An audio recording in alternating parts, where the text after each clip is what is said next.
I think it's so incredibly valuable to start off with a genes first approach. That was kind of my start into GPS and really my start into figuring out what is going on with these athletes. How can I use data to best inform my process? I'll be honest, in the beginning, I had no idea what I was doing.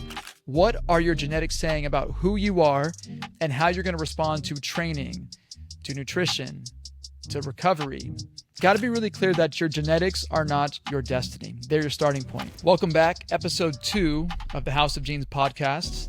The first podcast episode, we just did a little bit of an intro. What is genetics? Why is it important? What's genes first? But we're going to go a little bit deeper into that now that we set the stage. Now, looking through this, I think it's so incredibly valuable to start off with a genes first approach. I want to know what the starting point is. What is the root cause of all the decisions that I'm going to make? That way, when I see a symptom, I know that there's something way more upstream I can look at. So that's what we're going to get to in the episode. Real quick, my name's Daniel Guzman. I'm the head of performance for 3x4 Genetics, and I've been a high performance coach, strength conditioning coach, high performance advisor, sports scientist, all those things for professional soccer teams across the United States. I worked at the LA Galaxy, USA men's national team, and Los Angeles Football Club. And now I'm trying to bring sports genetics, as much awareness as possible, to the sporting world. So let's jump into it. Something I want to bring back to is my time at the LA Galaxy. We were a pretty dang good team. We won the MLS Cup in 2014. We were super competitive after that from 2015 to 2016. And at that time, I had just started using GPS for the first time. Now, if you're just entering into the sports science world in 2026, you learn GPS when you're in university. You're pretty familiar with it. You probably did it in an internship. But in 2014, which wasn't that long ago, it was still somewhat new. In fact, at the Galaxy in the first year, we actually used the Adidas MyCoach GPS system. And it was this huge boombox of a unit that I had to roll up and down the hill, 200 yards every single day, get it set up.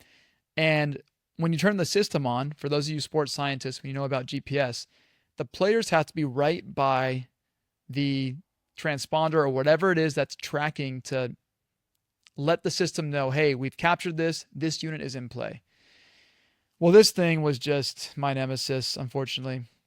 It was huge. It was heavy. Players had to stand there for multiple minutes at a time.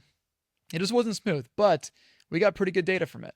So that was kind of my start into GPS and really my start into figuring out what is going on with these athletes. How can I use data to best inform my process? I love this book called Measure What Matters. And the author talks about finding the objective measures that are going to give you answers to the end goals that you want.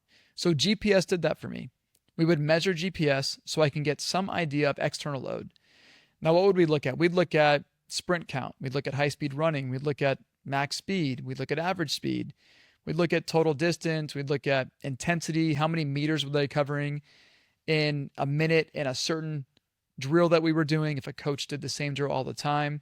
We'd look at all these things, and then it was my job to take it to Bruce, Kenny, Pat, Matt, Dave, to bring it to the staff and say, here's the drill that you did today that you really cared about, and here was the output. But more importantly, we want to answer these big picture questions. Were guys fit enough to play? Would they be recovered enough to play? Did we see a drop-off in performance? Were they giving their full effort? And data is only part of that equation. So that was my first intro into using data in a way that would be super valuable for these teams. Now, I'll be honest, in the beginning, I had no idea what I was doing. I was trying to learn from some of the guys at Athletes Performance who had done this for a while and who could really teach me. Guys like Darcy Norman and Scott Peary. There was different guys that were already using GPS at the national team levels or the clubs they were at in Europe. And it really helped me to understand how can we utilize this. But I had to really simplify it down. I had to look at what are 3 things that are really important to the athletes and the coaches that are going to help answer questions that they have. And that came down to, am I recovered? Am I fit enough? Am I at a risk of injury? And those questions are still the same questions that athletes and coaches and clubs are asking today in 2026. Now, if we fast forward right now, at the time of this recording, it's week 3 of Major League Soccer season. And so teams have now gone through a full preseason where they are stressing their system. They're trying to improve their fitness to prepare for the demands of the match. Now, if you're a starter and you're playing 90 minutes, that's what you're preparing for. If you are a sub coming off the bench, you might be preparing for 30 minutes or less. And if you're a reserve player, maybe you're not making the roster, you're not making the bench on game day, but you are trying to give the effort into the training week so that if your name gets called up, you're prepared to step in to a bigger role. But once you finish preseason, you are now trying to maintain that fitness or start to slowly improve that fitness for when you get to 2 games in a week. And that was always a fun time for me because you're starting the games, you have something to look forward to every weekend, you're actually competing against other people. But at the same time, this is when issues can come up. You start seeing people talking about little knocks they've taken, hamstrings feeling a little tight, groins, adductors, there's things that are coming up. And all we want to do is we want to reduce the risk of injury. But in my opinion, when we talk about high performance sport, it's at least my nature to not play it safe. If we just do easy training all the time and we try and maintain, we're actually not preparing the body for the demands of the game. Because I know that on Saturday night or Sunday, whenever you're playing, there's a lot of chaos that's going on. It's high intensity. We don't know how the other variables, the other humans, the players in the other team are going to respond. Depending on how they're going to play, they might play a high press. They might play, where they're sitting back holding possession and they're going to counter. We don't know what they're going to do to some extent. We can watch film and get ready for it. But in that game, when someone receives a ball, are they going to go left or right? We don't know. So we are preparing the body to make these forceful movements on the field and help reduce that injury risk so the body is prepared to repeat that movement over and over and over again. Now, what we can do on the backside is we can start doing some profiling. And this is where the genes first approach comes in. I want to understand, again, what is your board game like we talked about in episode 1? What are your genetics saying about who you are and how you're going to respond to training, to nutrition, to recovery? What does your genes say about injury prevention, injury risk? Those are the things that I want to know about. So I start with a genes first approach as I'm in these different parts of the season. Now, here's a few things we look at. At 3x4, we talk about pathways. We don't just look at genes as these individual SNPs that operate on their own. We believe that they operate in pathways. And that's why we've seen so much success with a lot of the athletes and clients that we work with. It's because we have a much better picture of how these genes are working. So instead of looking at one SNP in inflammation, whether it's the interleukin genes or whatever's going on there, we look at all the genes that affect inflammation. And we look at all the genes that affect methylation, oxidative stress, all the genes that speak to power, that speak to endurance, that speak to recovery. We look at these genes in pathways. And so we have a much more robust data set to make much more informed decisions. And ultimately, we get better outcomes for that. So what are the few things that we're going to talk about today? We're going to talk about some of these pathways. So when it comes to the training side, we look at the pathways that speak to power, that speak to endurance, and that speak to VO2 max potential. So let's talk about power for a second, because I think that power is one of the coolest genetic pathways we can look at. Now, there's 2 things to start with here. When we talk about a genes first approach, it's got to be really clear that your genetics are not your destiny. They're your starting point. So when we do a genetic test, we might find out information that would tell us that someone is highly responsive to power type stimuli, or they're not so responsive on the opposite end. They are a low responder to power type stimuli. Now, for me, that's great information. There is no good or bad when it comes to that genetics information. It's just data that I have to use to figure out what am I going to do in the training environment to get the outcome I want. And we use this formula called G plus T equals P. Any guesses what that is? G stands for genetics. So we use genetics as the foundation. Then we add in the training stuff. Under training can be sprints, external load, sleep, recovery, nutrition, all the things that we can actually make interventions on, we can do something about. And when we combine those 2 things, we get this performance outcome. Now, here's the funny thing. Even if you don't test your genetics, you are still making decisions based off your genes. You just don't know what your genes are. So when people say that they're going to take a supplement or they're going to take what's the big popular thing right now is peptides, right? They're going to take a peptide or a supplement or do a different training intervention. But if you don't know your genes, again, you are just guessing with your physiology. And at the end of the day, as high performance advisors and high performance professionals, our job, Number one is to do no harm. We do that by taking risk off the table. So when we don't do a genes first approach, when we don't do a genetic test and start with the root cause, start with the big picture, we're just at a Vegas casino with all of our risk over there, all our chips on the table, and we just have no care at all. When I know that's actually not the real way that coaches and practitioners feel. You're doing everything you can to take risk off the table, but you may not be doing the easiest thing, which is a genetic test.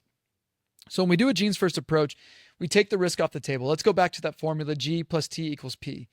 So everyone right now is operating by just manipulating training to equal their performance outcome. And it's no wonder that they're having these different pains and issues when it comes to their high performance plan.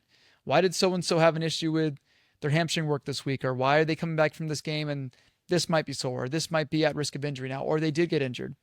It's because you're not using the most important part of the formula, which is the genetics. I can't drive this point home hard enough. But when we start with that point, now we've got the big picture. So we take risk off the table by doing a genetic test. And when I go into the weight room now, because we're talking about the power pathway, and I know that little Johnny is a high responder to power, that tells me two things. Number one, it tells me that if I give him a power type stimulus, let's just take box jumps because it's a really easy one to understand, that according to his genetics, he's going to respond really favorably to that. That's going to be low-hanging fruit for him, which is great. We can now make a decision based off the volume, intensity, and density of how we want to program box jumps into that routine. Where if we take his teammate that plays the same position on the other side of the field, let's say they're both defenders, and we'll call this other teammate Alex. Alex is a low responder to power. Now, this does not mean that Alex cannot be powerful, right? When I say your genetics are not your destiny, it does not mean he can't be powerful. But if we think back to G plus T equals P, if the performance outcome we want is that we want Alex to be powerful in vertical expression or horizontal expression, if we're talking about sprinting, then we got to make sure that we are creating a program that is appropriate to their genetics so it complements what they're doing. So that might mean that we do more box jumps. It could mean that we do the same box jumps, but we actually microdose it throughout the week. They might need to have more exposure to that stimuli. Now, there's not a one-size-fits-all model. This is a personalized program. This is personalized high performance. And when we look at it that way, we can start to group out our athletes a bit because we're going to have some athletes that are high responders, some that are low responders, and we have some that kind of hang out in the middle. They might be favorable to power type stimuli, but they're not the most favorable. And now we have a really great starting point of how to make decisions from there. Now, one thing we're going to say is that if you are an experienced strength conditioning coach or sports scientist or athletic trainer or physio, when you talk about programming, when you talk about volume and intensity, we know that there's a certain range. We can't just do thousands of box jumps in a single day because your legs would give out and it would probably lead to a lot more fatigue than we want. So recovery is also really important. Now, when we look at recovery with a genes first approach, it's not just this general idea of, oh, do you recover well or do you recover poorly? That's not good enough. Again, it comes back to precision and accuracy. So when I look at a genes first approach, and I'm going to pull up some of the results here, what we really want to look at is 3 specific pathways that our genes speak to. Okay, the first one is post-training oxidative stress. All right, if you don't know what oxidative stress is, just think about rust around your cells, right? We don't want rusty cells. We want to make sure that our body is able to clean our cells so they can be nice and shiny, right? That might not be the most scientific explanation, but that is essentially what we're trying to do. We want to reduce that rust, okay? So we start looking at oxidative stress, okay? The other one we're going to look at is post-training muscle damage. So we all know about muscle damage. There might be certain exercises we do. There might be certain movements on the field that we do that we know is going to elicit more muscle damage than other exercises. Obviously, if there's more intensity to an exercise, then potentially there's going to be more muscle damage from there as well. And the cool thing is that some people respond to that super favorably. They don't have that big issue if we have a reach in volume or a reach in intensity, where other people, if you make one little change, then you know the next day they're going to be sore and potentially may not be able to train or may not be able to train to their optimal ability. Now, what's funny is inherently we know these people. If we didn't do a genetic test, you could probably guess and say, Alex over here, anytime we make a change in his programming, it takes him 2 weeks before he can get back on that. So we really have to decrease the volume. Where John, we can change his program up every week if we need to, but when we make these changes, he handles it a whole lot better. So we already know this, but again, we test, we don't guess. So that's the second pathway we look at in recovery is post-training muscle damage. And the third one we're going to talk about is post-training inflammation, which is a really important one. Obviously, inflammation is a huge part of muscle repair, and your body can tend to generate excessive levels of inflammation if you're a high responder to this. And so it's really important for us to understand that. Now, again, the good thing is it's not our destiny. We know that athletes have to train hard. We want them to train hard. But the backside of this is, what are we going to do? How can we be proactive? So if we know that we have a certain quote unquote stress week in preseason where we are trying to stress the athletes so that we can hit a new level of fitness, whatever that might be, whatever their outcome is, we know it's going to happen. What are the stuff that we can do on the recovery side that'll help them out? Now, again, these are mistakes that I've made, and it is a mistake, is we would set up what's called recovery buffets.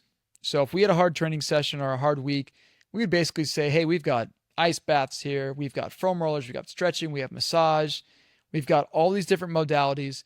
I don't care what you do, just choose 2 out of the 3 for them to do. And if you do 2 out of the 3, then you're good to go. You check the box for recovery. Obviously, that doesn't include the nutrition stuff with our dietetic staff or them just trying to get good quality sleep.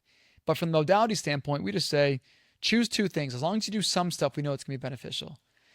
Again, you have to understand how hard these athletes work, how much they put their bodies on the line every single day, how strict they have to be with their nutrition, with their sleep, with their recovery.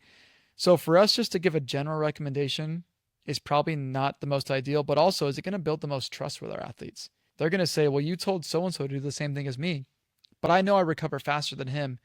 So why do we have the same program? When we start with the genes first approach, now we can identify what is going to be the biggest blocker to you returning to your baseline.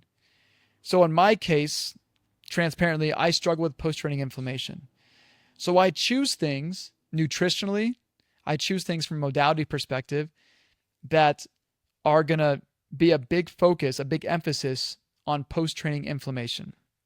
Okay, so on the nutrition side, I'm going to choose a lot more anti-inflammatory foods instead of pro-inflammatory foods because I know it's going to help my body recover to train harder the next day or to be ready for the match, whatever's coming up.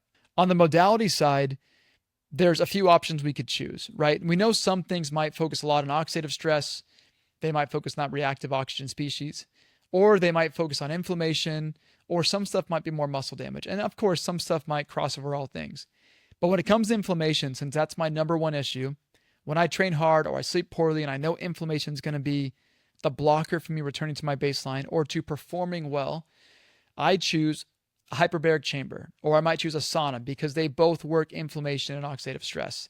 And so it's kind of getting 2 birds with 1 stone kind of thing. But I'm very specific about my protocol in a genes first approach. I'm not just guessing and saying, oh yeah, today I'm just going to choose these foods. Or if I make a smoothie, I'm just going to throw whatever's in the fridge because I believe that a one size fits all model will work. Okay.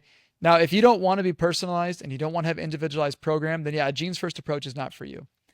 If you just want to throw the kitchen sink at stuff and say, I want to try everything, and it doesn't matter which one works as long as something works, by all means, go for it. But a genes first approach is not going to be for you in that sense. If you're on the other side and you care about your time, which is your most valuable asset, you care about your athlete's time, how much time am I spending in recovery? How much money am I spending? When I spend those 2 valuable resources, am I getting the biggest return on my investment? Because I don't want to spend time doing things that are going to be very minimal to move that chain of recovery. I don't want to wake up and get an Oura ring score and say, oh, you're not recovered great because you slept poorly, because the food decisions I made before I went to bed were not specific to me. It was just what I saw someone online told me to do. That's what a genes first approach is actually about. And that's just a little insight into how we look at things like power pathways or recovery pathways. And as we build out this series, we'll go a lot deeper into actual case studies. There's a really cool story of some athletes that we work with in Italy. There's some cool stories of stuff we've done with guys out here in the US, and it changed everything for them. They were still able to perform in the field, but they felt more ready. They felt more recovered. Their blood markers showed reduced inflammation. So we had subjective and objective data, but most importantly, they were performing better on the field. And in their world, when they perform better, they get better contracts. When they're getting paid whatever their contract value is, they're going to get better returns for the team, and that's going to help them take care of themselves and their families. So a genes-first approach goes such a long way, and we're going to harp on this all the time. My name's Daniel Guzman. This was House of Genes Episode 2. Thanks for tuning in.